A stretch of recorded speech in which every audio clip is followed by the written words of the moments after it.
fórum para divulgar y discutir sobre nuestros derechos. Hola, y bienvenidos al episodio número 13 de Magazine Jurídico.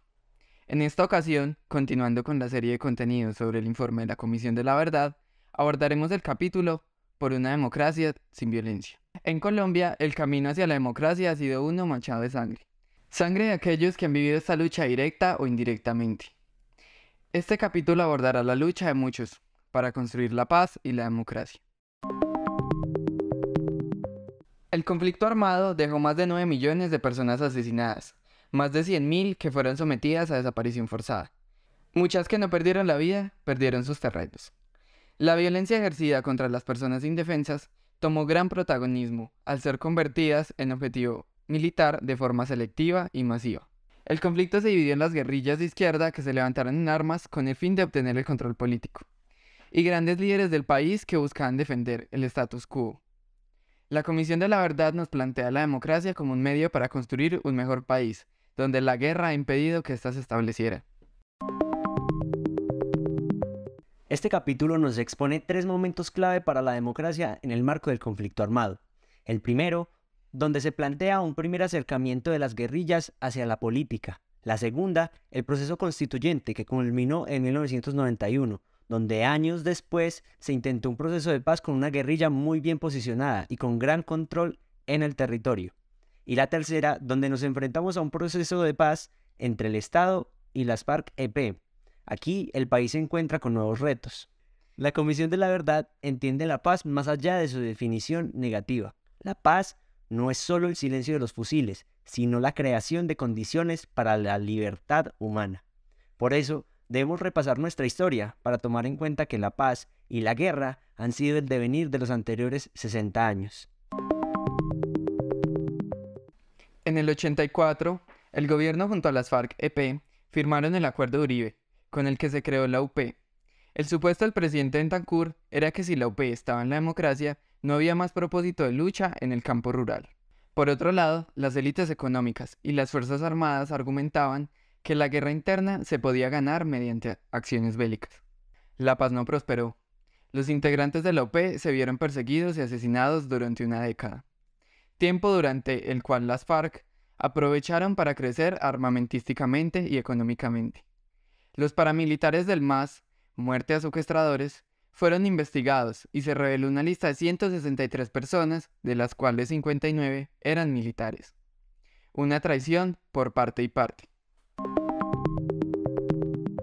En 1992 se publicó el informe de la Comisión de Superación de la Violencia, Pacificar la Paz, como parte del acuerdo de paz con el EPL y el Quintín Lame. En este documento, los autores llaman la atención sobre los riesgos de que las regiones donde estos grupos actuaron mientras estuvieron en armas fueran copiadas por otros grupos al margen de la ley y no por el Estado.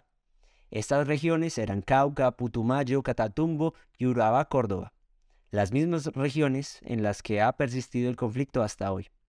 El crecimiento de las guerrillas empezó a amenazar la democracia, principalmente en los territorios, donde el Estado fue expulsado por completo, también con secuestros y exilios de concejales, alcaldes, diputados y congresistas. En los 90, la guerrilla ya no pretendía llegar a Bogotá a desestabilizar el poder, sino que pretendía gobernar zonas, las cuales se delinearon entre sangre y barro. Los paramilitares aumentaron la barbarie, pues dejaron de atacar directamente a la guerrilla y buscaban derribar su base social, arrasando con pueblos que en su mayoría no eran parte del conflicto. Siguieron con defensores de derechos humanos, periodistas e investigadores judiciales, entre otros muchos, conduciendo a las peores masacres y al éxodo masivo del campo a la ciudad. Sin olvidar que la guerrilla de las FARC también fueron parte fundamental de estos desplazamientos forzados.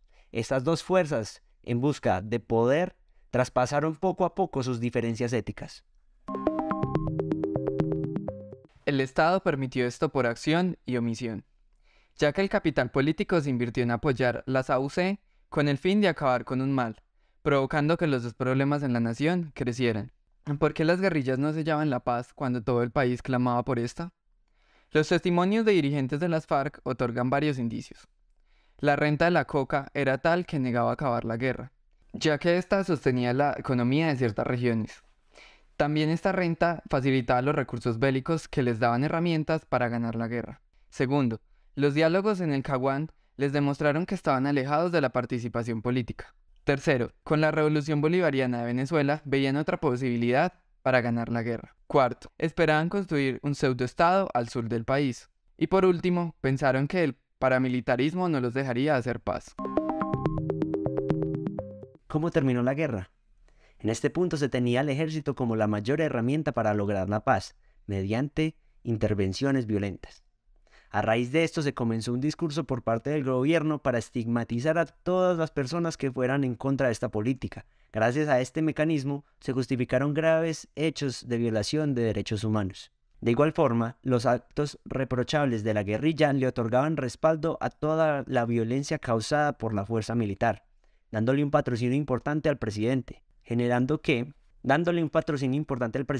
se modifique la Constitución para que éste pueda ser reelegido. Aunque las Fuerzas Armadas para el 2008 se estaban llevando el éxito de la guerra, el descubrimiento de los asesinatos extrajudiciales por parte de miembros del ejército fue la cumbre de una estrategia retorcida que puso por encima los medios de los fines, pues fueron asesinados para sostener la mentira de que el enemigo se derrumbaba aniquilándolo, ya que cada guerrillero a sus ojos era mayor seguridad, donde el ejército era el héroe de esta historia. La paz. Juan Manuel Santos ganó en el 2010 la presidencia. Sus intenciones eran una negociación con las FARC y el ELN. Conformando toda su cabina política con este fin, el primer paso fue reconocer el conflicto interno, donde las víctimas tenían derecho a ser reparadas y restituidas, el cual se consignó en la Ley de Víctimas, dándole cabida política a las guerrillas y reconociendo que el Estado también fue victimario en este conflicto, con violaciones de los derechos humanos y al derecho internacional humanitario. Sin embargo, el desenlace de la guerra nos deja un sabor amargo. El cese del conflicto trajo consigo males para nuestro largo historial de violencia, donde se usan las armas para quitarle voz a los líderes sociales, ya que son los representantes de las regiones vulnerables. Algo que también sucede con excombatientes, los cuales dejaron las armas y confiaron su protección al que antes fuese su enemigo, el Estado. La realidad es muy distinta a lo pactado. Han sido perseguidos y asesinados y obligados a esconderse. Por último, queremos dejar unas conclusiones. La primera, la Comisión nos dice que en el país la violencia que ha permeado nuestra democracia debe desaparecer. Esto mediante normas. A su vez, la Comisión recomienda realizar un mantenimiento a las instituciones que han sido manchadas por un pasado violento y corrupto, donde el pluralismo, la transparencia y la libertad sean el estandarte. Sin embargo, por nuestra parte consideramos que si bien las normas ayudan a dar un orden y límites a las actuaciones del Estado, así como imperativos de protección a los habitantes del territorio, esto dista de una realidad, donde ni la ley ni el Estado llegan a los sectores vulnerables, que han sido históricamente olvidados. Celebramos las intenciones de proteger a las personas en el territorio y garantizar la vida de los olvidados, pero para esto se requiere de una mayor voluntad de todos. De nada sirve la búsqueda de la paz por un sector de la sociedad cuando otras partes no lo promueven. La aplicación de los acuerdos está basada en la justicia social, para la protección de zonas del territorio olvidadas históricamente por el Estado.